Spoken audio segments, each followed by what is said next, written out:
এই যে বেরিবাদের নিউজ করতে আসছেন, এই আপনার পার নিচে বেরিবাদটি তো ভেঙে যাচ্ছে, ভয় লাগতেছে না? আমার ভয় লাগতেছে, কিন্তু আমার আইডি লাইভ করতে না না, তাহলে শুধুমাত্র অনলি ভিডিও ভয় তো লাগতেছে। আমার থেকে বেশি ভয় লাগতেছে কচি ভাই, কারণ এই জায়গাটা যেভাবে ভাঙছে যে কোনো মুহূর্তে কিন্তু নিচে চলে যেতে পারে।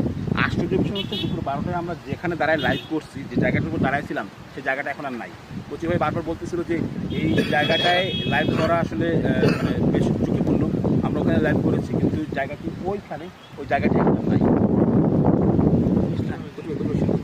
বৃষ্টি আসতেছে। বৃষ্টি আসতেছে।